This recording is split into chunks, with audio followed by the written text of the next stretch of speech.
हैं, एक तो गतिज ऊर्जा और एक स्थितिज ऊर्जा। जैसे ये कोई दीवार है और इससे स्प्रिंग से कोई बॉल बंधी है और ये क्या कर रही है, दोलन कर रही है, तो ये एक प्रकार से दोलित्र है ये। तो इसमें कौन कौन सी एनर्जी हो सकती है, एक तो गतिज ऊर्जा है और एक स्थितिज ऊर्जा है। तो एक विमा में कंपन हो रहे हैं हालांकि, लेकिन इसके कोरस्पॉन्डिंग डिग्री ऑफ फ्रीडम कितनी है, 2 है। और मैक्सवेल बोल्ट्जमान ने क्या बताया कि प्रत्येक डिग्री ऑफ फ्रीडम के कोरस्पॉन्डिंग जो एनर्जी होती है वो कितनी होती है, हाफ के टी होती है। ये एक ऊर्जा संवहन का मैक्सवेल बोल्ट्जमान का प्रसिद्ध सिद्धांत है। क्या है सिद्धांत कि प्रत्येक डिग्री ऑफ फ्रीडम के कोरस्पॉन्डिंग जो एनर्जी होती है वो कितनी होती है, हाफ के टी होती है। जहां के को कई बार के बी भी कह देते हैं, जहां के बी क्या है, बोल्ट्जमान नियतांक है, तो यहां हम के ही लिखेंगे। और कुल एनर्जी कितनी हो गई फिर एक वाइब्रेशनल मोड के कोरस्पॉन्डिंग, क्योंकि एक डिग्री ऑफ फ्रीडम के कोरस्पॉन्डिंग कितनी है, हाफ के टी, तो 2 डिग्री ऑफ फ्रीडम के कोरस्पॉन्डिंग कितनी हो जाएगी, 2 से क्या कर दें, मल्टीप्लाई कर दें। हाफ के टी को किससे गुणा कर दिया, 2 से मल्टीप्लाई कर दिया, तो कितनी एनर्जी आई, एक वाइब्रेशनल मोड के कोरस्पॉन्डिंग के टी आई। तो एकांक आयतन के अंदर वाइब्रेशनल मोड कितने हैं, इतने हैं। अगर हम इसको इससे गुणा कर दें, ये क्या है, एक वाइब्रेशनल मोड के कोरस्पॉन्डिंग ऊर्जा है, कितनी हुई, केटी। अगर हम इसको इससे गुणा कर दें तो क्या मिलेगा हमें,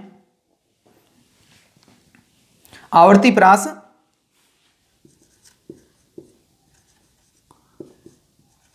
प्रास न्यू से न्यू प्लस डी न्यू के मध्य ऊर्जा घनत्व आ जाएगा, क्योंकि इससे इसको गुणा करेंगे तो क्या मिलेगा, जैसे ए क्यूब यहां होता तो क्या आती, वाइब्रेशन मोड की संख्या आई, संख्या को किससे गुणा कर दिया, ऊर्जा से गुणा कर दिया, तो किसकी डायमेंशन आई, ऊर्जा की आई ना। और आयतन का हम भाग लगा रहे हैं तो ये क्या आ गई, ऊर्जा प्रति एकांक आयतन, जिसको हम क्या करें, ऊर्जा घनत्व कह देते हैं, ऊर्जा घनत्व, जिसको हम क्या लिखते हैं, यू न्यू डी न्यू कहते हैं। यू न्यू डी न्यू क्या है, आवर्ती प्रास न्यू से न्यू प्लस डी न्यू के मध्य के जो विकिरण हैं, इतनी आवर्ती प्रास में जो विकिरण हैं उनका क्या है, ऊर्जा घनत्व है।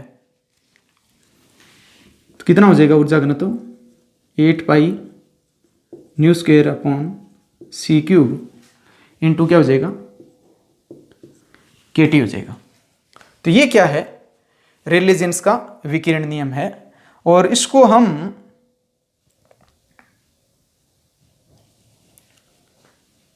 यहां हमने इसको डिफ्रेंशिएट किया था, तो ये क्या आया, 3 न्यू स्क्वायर डी न्यू आया, न्यू क्यूब का डिफ्रेंशिएशन किया,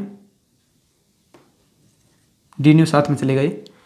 इसका मतलब ये है कि आवर्ती प्रास न्यू से न्यू प्लस डी न्यू के मध्य आवर्ती के जो विकिरण हैं, आवर्ती कितनी, न्यू से न्यू प्लस डी न्यू आवर्ती रखने वाले जितने भी विकिरण हैं उनका जो ऊर्जा घनत्व है वो कितना होगा, 8 पाई न्यू स्क्वायर अपॉन सी क्यूब के टी डी न्यू होगा।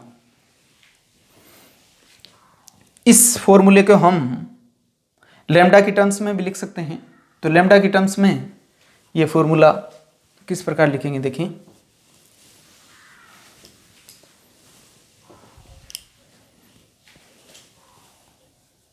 ये क्या आ जाएगा, लैम्डा के टर्म्स में आ जाएगा फॉर्मूला है वो, यू लैम्डा डी लैम्डा। जैसे you new D new, you new D new क्या है, आवर्ती प्रास न्यू से न्यू प्लस डी न्यू के मध्य ऊर्जा घनत्व। और लैम्डा के टर्म्स में लिखेंगे तो क्या आएगा, तरंग दैर्घ्य लैम्डा से लैम्डा प्लस डी न्यू तरंगों का या विकिरणों का ऊर्जा घनत्व। तो यहां पर हम क्या करेंगे, न्यू को क्या लिखेंगे, सी अपॉन लैम्डा, तो डी न्यू क्या आएगा,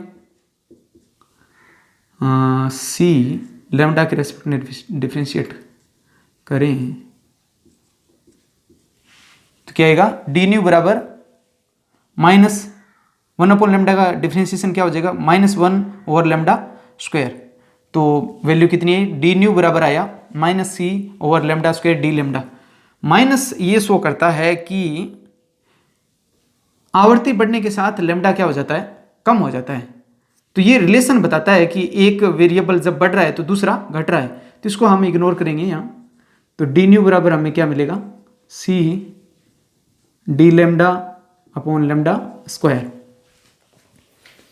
तो u लैम्डा डी लैम्डा की वैल्यू कितनी आएगी, 8π/c³ c²/λ²। न्यू स्क्वायर की वैल्यू कितनी आ जाएगी, c²/λ² kT,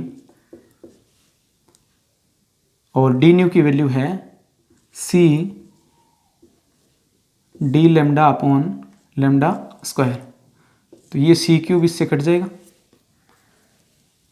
तो ये वैल्यू कितनी आई,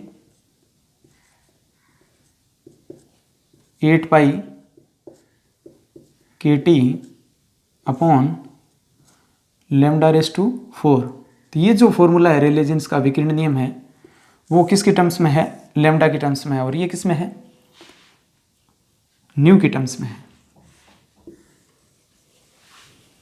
तो ये है रेले जीन्स का विकिरण नियम।